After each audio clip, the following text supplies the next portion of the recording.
पंचेंद्रिय का छोड़ दे बंधन, तन मन से तू हो जा समर्पण, दिव्य ज्योति में देह धारण कर, बाबा के पास जा होके मगन,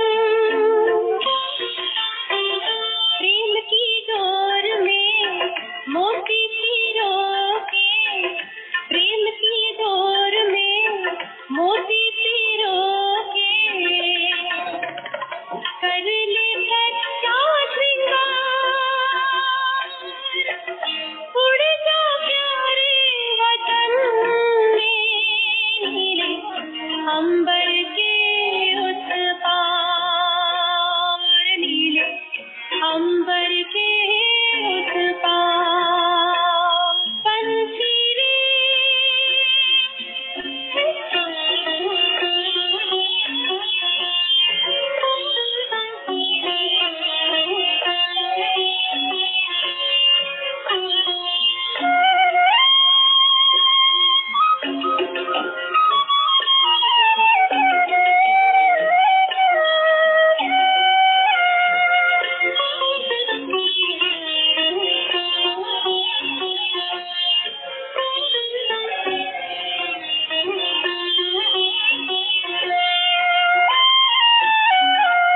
बन के फरिश्ता बाबा से मिलना, देना संदेश हमारा, बन के फरिश्ता बाबा से मिलना, देना संदेश हमारा, याद प्यार हम सबका देना, ना वतन का नजारा, सच्ची लगन से बन जा बाबा के, सच्ची लगन से बन जा बाबा के, तू गले को उड़ जा प्यारे वतन में, अंबर के उस पार, ओ नीले अंबर के उस पार। ओम शांति। ओम शांति दी। ओम शांति। ओम शांति दी। ओम शांति दीदी। दीदी आपको तबीयत ठीक नहीं है क्या? अच्छी है, एकदम परफेक्ट, बहुत अच्छी। Okay, thank you. क्यों ऐसे लगा? आवाज धीरे है?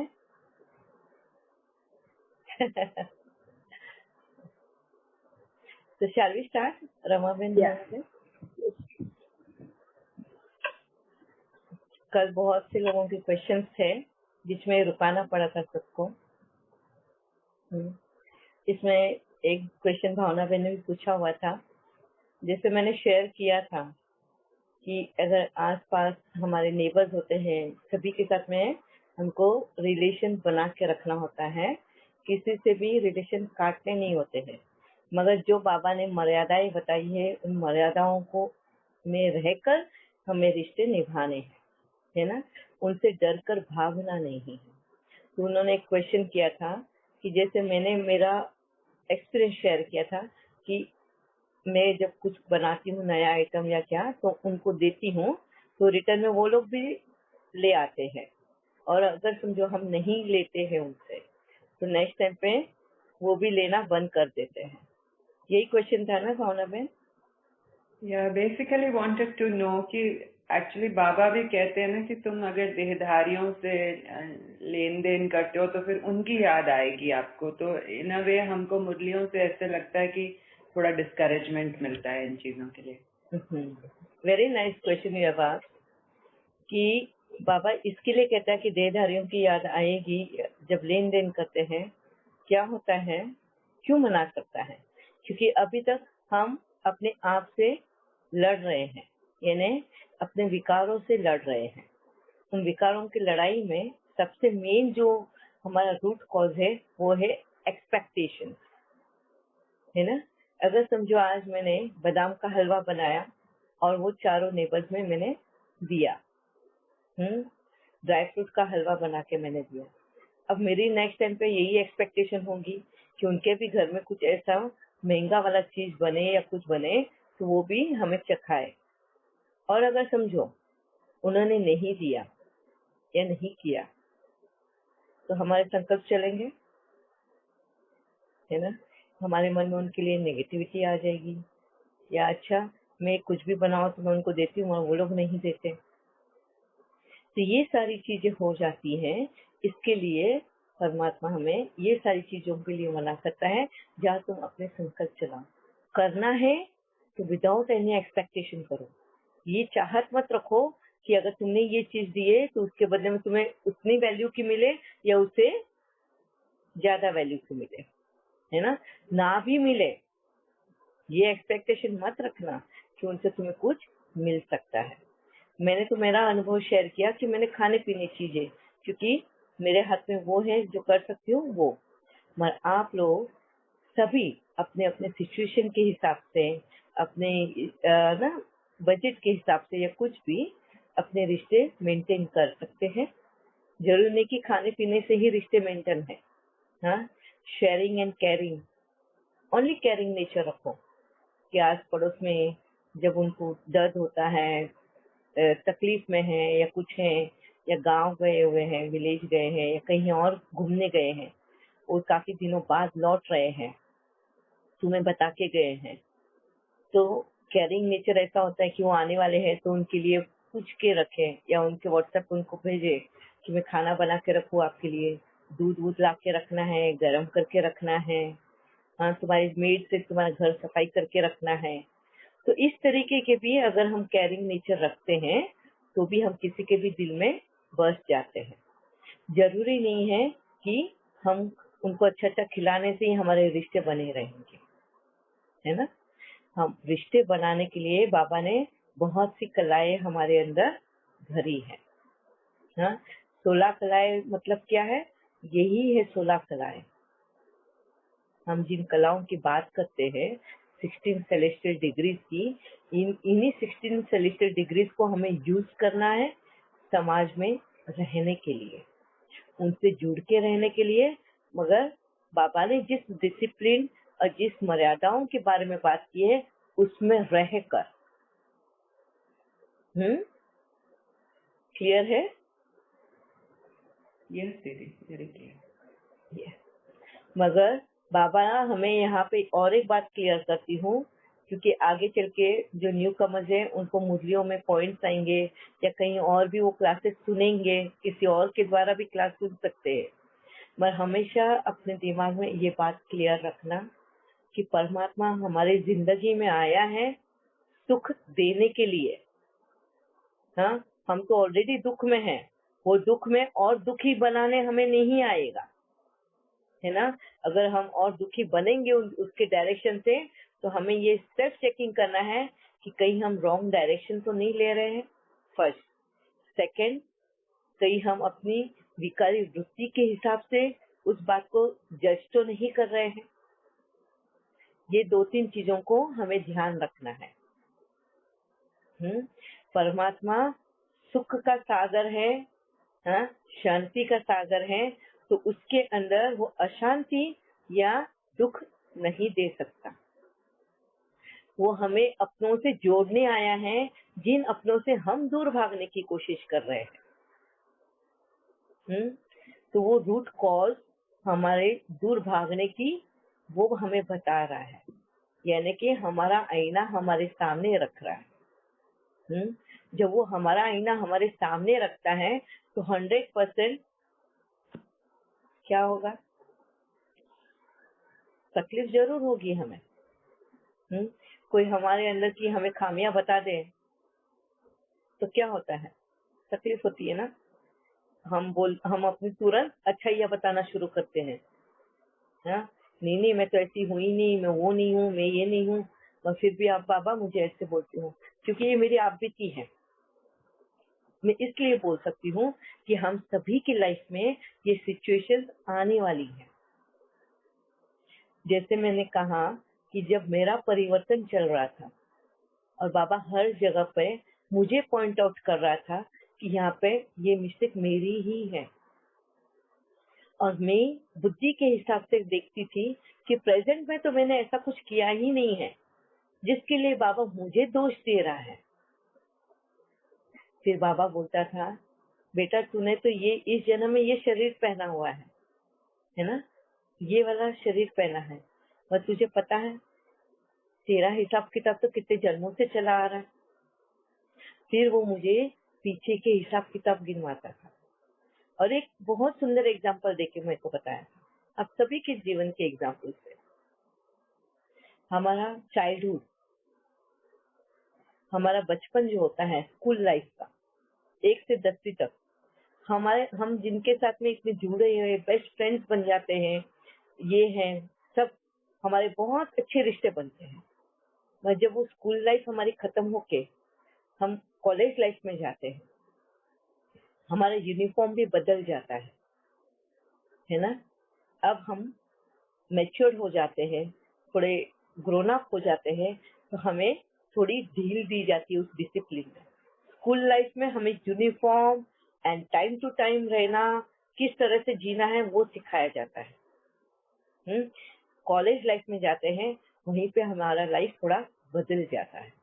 वहाँ पे हमें थोड़ी ढील दी जाती है, अपने लिए खुद के लिए एक स्पेस दी जाती है। हाँ, वैरायटी ऑफ कपड़े पहन के जा सकते हो कहा जाता है, मगर फिर भी उधर उस कॉलेज में भी एक मर्यादा होती है ना। बेढंगे कपड़े नहीं चलते उधर। वो कॉलेज लाइफ खत्म होता है, फिर आता है तुम्हारा तीसरा पड़ाव। तीसरा पड़ाव है इधर शादी हो जाती है या करियर बनाते हो या जॉब इनकम स्टार्ट हो जाती है, वो तुम्हारा तीसरा पड़ाव है। फिर वहां पे भी तुम तीसरे पड़ाव में सब दूसरी आत्माओं से मिलते हैं। देखो, पहला पड़ाव है तुम्हारा स्टूडेंट का। स्टूडेंट लाइफ में जो तुम्हारे फ्रेंड सर्कल थे, क्या तुम्हारे तीसरे पड़ाव में भी वो आए हैं जुड़ के? नहीं, क्योंकि पहले पड़ाव का खत्म होते ही सबने अपना अपना रास्ता चुन लिया रहता है। सबने अपने रास्ते एजुकेशन के हिसाब से चुन लिए हैं। कोई वहीं पे रह के पढ़ रहा है, कोई दूसरी जगह पे जाके पढ़ रहा है, कोई फॉरेन कंट्री में जाके पढ़ रहा है, मगर सब बिछड़ते हैं। बहुत हार्डली है जो साथ में रहते हैं, एक ही कॉलेज में पढ़ते हैं, मगर उस वक्त जितना अटैचमेंट, जितना तुम्हारा साथ स्कूल लाइफ में था, कॉलेज में जाके थोड़ा कम हो जाता है। क्यों? क्योंकि कॉलेज में और भी दूसरी आत्माओं का समावेश होता है तुम्हारे कर्मों के हिसाब से, है ना। तुम्हारे फ्रेंड सर्कल बदल जाते हैं, तुम्हारा बिहेवियर पैटर्न बदल जाता है। अब तुम मैच्योर्ड हो, बड़े हो, तो तुम्हारा बोलने का ढंग, चलने का ढंग, खेल सब कुछ बदलता है। वो पास हो जाता है जब तुम कॉलेज करियर लेकर आते हो, समाज में अपने उन डिग्रीज के साथ में प्रैक्टिस करना शुरू करते हो सकता है जॉब, हो सकता है तुम अपना खुद का बिजनेस, हो सकता है तुम मालिक हो, तो कहीं पे एम्प्लॉय हो, मगर तुम्हारा फिर से परिवार बदल रहा है ना। अब यहाँ पे तो ना कॉलेज के ना स्कूल के, दोनों भी नहीं है वहाँ पे, फिर से नया परिवार जुड़ गया। अब मुझे ये बताओ, जो स्कूल लाइफ में जो तुम्हारे साथ में जो रिश्ते थे, क्या तुम उसको भुला दोगे? हाँ, क्या वो मेमोरीज तुम्हारे साथ में कैरी नहीं होगी? हो सकता है कुछ हिसाब किताब जो वहां पे अधूरे रह गए हैं। हाँ, स्कूल लाइफ में जो हिसाब किताब अधूरे रह चुके हैं, हो सकता है वो तुम्हारे करियर वाली लाइफ में सामने आके खड़े हो जाए। हाँ, जहाँ पे स्कूल लाइफ में तुमने जिन फ्रेंड से स्टडीज करने में हेल्प ली थी, हाँ, और पास हुए थे, आज तुम करियर के ऑफिस में या बिजनेस में हो, बैठे जिस पोजीशन में है, अब जिनसे हेल्प ली थी वो इंसान तुम्हारे सामने आके खड़ा है कहने के लिए कि मुझे अभी तेरी हेल्प चाहिए, तो तुम क्या करोगे? तुम वो मेमोरी से निकाल दोगे जो तुमने उससे हेल्प ली थी? नहीं ना। वो एहसान तुम्हारे दिमाग में रहेगा कि नहीं, मेरे स्कूल लाइफ में इसने मुझे बहुत हेल्प की थी, इसलिए आज मैं यहाँ पे बैठा हूँ, और आज अगर उसको मेरी जरूरत है तो 100% में उसको हेल्प करेगी या करेगा। करते हैं ना हम? सेम ऐसे ही हमारे जीवन के भी होते हैं। हाँ, जन्म जन्म हम पहला जन्म में हम जो कर्म कर कर आए हैं वो हमने सिर्फ अपना चोला चेंज किया है, मगर हिसाब किताब कहीं ना कहीं हमारे साथ आगे चलकर आते हैं। किसी को देना बाकी होता है तो किसी से लेना बाकी होता है। कभी कभी ऐसे सिचुएशंस होती हैं, बहुत मुश्किल घड़ियां होती है, उस वक्त पहले जन्म में हमने उसको खत्म नहीं किया है तो ये वक्त वापस से हमें चांस देता है इस जन्म में उस हिसाब किताब को खत्म करने के लिए। हो सकता है उस वक्त तुम गरीब थे, इसके लिए तुमको हेल्प की जरूरत थी, तुमने उनसे हेल्प ली। अब यहाँ पे तुम्हें जब हेल्प देने की वक्त आया है, इस वक्त भी तुम ऊपर के पोजीशन पे हो, और जिसने तुम्हें हेल्प करी थी वो आज आपके नीचे के पोजीशन पे है। हाँ, अब जिसने हेल्प की हुई है उसके दिल में उसको थोड़ा ऑकवर्ड लग रहा है आपसे हेल्प मांगने के लिए, क्योंकि उसने हमेशा अपने आप को ऊपर देखा है। हाँ, हेल्पिंग हैंड दी हुई है, और जिसको हेल्पिंग हैंड दिया है उनसे वापस हेल्प लेना थोड़ा ऑकवर्ड लगता है, थोड़ा हिचकिचाहट होता है। तो उस वक्त अगर हमने हम्बलनेस, पोलाइटनेस, अपने आप को उससे नीचे रख के अगर उसको हेल्प किया तो हमारे अंदर के वो संस्कार, दैवी संस्कार दिखाई देते हैं, है ना। अब परमात्मा हमारे साथ वही काम कर रहा है। हमें जब हमारा आईना वो दिखाता है, वो यही आईना दिखाता है कि कहीं न कहीं हम किसी के कर्जदार हैं। आज वो कर्जा हमें चुकाना है। कहीं न कहीं हमने किसी के साथ अहंकार वाला रिश्ता बनाया है, किसी के साथ लालच का रिश्ता बनाया है, किसी के साथ मोह का रिश्ता बनाया है। तो ये रिश्ते तुम्हारे सामने वापस खड़े होते उसी रूप में, और तुमसे वो मांग रहे होते हैं वही चीजें। अब परमात्मा तुम्हें ये दिखा रहा है कि तुम्हें वो करना है, तुम्हें देना है। तुम बोलोगे मैंने तो इससे कभी कोई पैसा लिया ही नहीं है, कभी मांगा ही नहीं है मैंने, इससे तो मैंने एक बार हेल्प भी मांगी थी मगर इसने मुझे हेल्प नहीं की, अब तू मुझे क्यों इसको हेल्प करने बोल रहा है? बुरा लगता है ना, जिसने हमारे गिरे हुए टाइम पे हमें हेल्प नहीं की है और आज परमात्मा तुम्हें उसको हेल्प करने बोले तो तुम रोते हुए बहुत बार उसके पास गए, मुझे हेल्प चाहिए, उस इंसान ने तुम्हें उस वक्त हेल्प नहीं की, और आज जब परमात्मा तुम्हारे जीवन में आया तो उसने कहा कि तुम्हें हेल्प करनी है, उसको तुम्हें झुकना होगा उसके सामने। दर्द होगा ना, दुख होगा ना, मगर परमात्मा हमें ये क्यों कहता है? क्योंकि उसे ये पता है कि हमारे पूर्व जन्म में उस आत्मा ने हमें किस हिसाब से हेल्प की हुई है। हाँ, और अब इस जन्म में उसको देना बाकी नहीं है, उसका मतलब हमें देना बाकी नहीं है, मगर उसको हमसे लेना बाकी है। इसलिए इस जन्म में तुम जितनी बार जाओगे वो तुम्हें हेल्प नहीं करेगा, क्योंकि तुम कर्जदार हो उसके ऑलरेडी। अब तुम्हें वो कर्जा चुकाना है। समझ में आया? क्लियर है? तो ऐसे ही सिचुएशंस हमारे जीवन में बहुत बार आती हैं। हमारे अपने ही हमारे बैड टाइम में खड़े नहीं रहते, भले ही उनकी पोजीशन बहुत अच्छी होती है। हो सकता है हमारी सास ससुर हो सकता है हमारे देवर देरानी हो सकता है जेठ जेठानी, हमारे सगे भाई बहन, हमारे माता पिता, कोई भी हो सकता है। जैसे फॉर एग्जाम्पल हमारे मैके वाले बहुत पैसे वाले हैं और आज हमारा बैड टाइम चल रहा है। मेरे भाई के पास बहुत है, वो दूसरों को मदद कर रहा है। उनके दोस्तों को जब जरूरत हो ये है उनको मदद कर रहा है। तो जब मुझे जरूरत है मैंने पूछा, मेरा भाई मेरे लिए खड़ा नहीं रहा। तब हम क्या बोलते हैं, मेरे को पराये लोग हेल्प करते हैं वहां मेरे को मेरे अपनों ने हेल्प नहीं किया, है ना। हम दोष देते हैं ना उस रिश्ते को।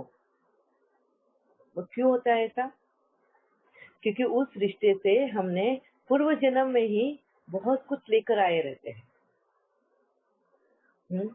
अब सिर्फ लेना बाकी है उस रिश्ते में, लेना नहीं। और यही वजह बन जाता है कि वो उस वक्त में हमें हेल्प वो करना भी चाहेंगे ना तो भी नहीं होगी उनसे हेल्प, उनकी वो बुद्धि चलेगी ही नहीं।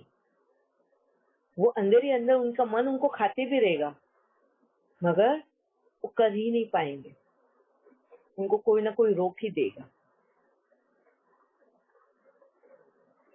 हमारे सगे भाई होते हैं, बहन होते हैं, हमारे फ्रेंड सर्कल होते हैं, हमारे रिलेटिव्स होते हैं। सिर्फ पैसों की ही बात नहीं। समझो फॉर एग्जाम्पल मैं अपनी ही एक बात बताती हूँ। मेरा सेकंड डिलीवरी का वक्त था। मैं कंसीव कर रही थी, सेकंड डिलीवरी का वक्त था और मैं दुबई में थी।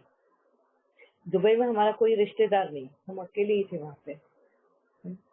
मेरी सास आई हुई थी उस वक्त मेरे इसके लिए, और मेरी मम्मी और उनकी फैमिली थी, मतलब मेरे भाई की फैमिली, मगर वो बहुत दूर रहते थे, काफी 12 आवर्स की जर्नी थी। एंड मेरी मम्मी की भी हेल्थ इतनी अच्छी नहीं थी, उसको लकड़ी के सहारे चलना पड़ता है, ऐसी हालत है उसकी। मेरी सास थी, वो आई थी खास उसके लिए, मगर मेरा और उनका कर्मों का हिसाब किताब नहीं बचा था। ये तो मेरे को बाद में पता चला, उस वक्त मेरी दशा क्या थी मैं वो आपको बताती हूँ। डिलीवरी का वक्त आया, 9 मंथ चालू हुआ और मेरी सास का मूड एकदम से बदल गया। उन्होंने कहा मुझे जाना है इंडिया, मेरे को नहीं रहना यहाँ पे, मेरे को तकलीफ हो रही है यहाँ की गर्मी से। गर्मी अगर है एसी लगाओ तो हड्डियों में दर्द होता है, एसी बंद करो तो गर्मी से जलन होती है, मैं नहीं रह सकती हूँ यहाँ पे, मुझे जाना है। डिलीवरी डेट नजदीक आ रही है और वो मुझे उसी हालत में छोड़ के चले गए।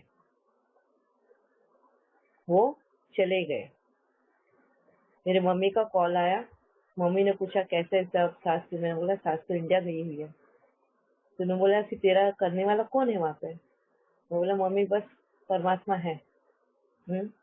उस वक्त मैं ज्ञान में नहीं थी, मेरे को बाबा का नॉलेज नहीं मिला था। मैं बोला नसीब पे छोड़ती हूँ माँ। तो मेरी माँ लकड़ी के सहारे आ गई थी मुझे उस वक्त हेल्प करने के लिए। तो ये जब ये सिचुएशन हुई थी तो जब मैं परमात्मा से कॉन्वर्जेशन में बात कर रही थी तो ये सिचुएशन परमात्मा के सामने रखा था कि इसमें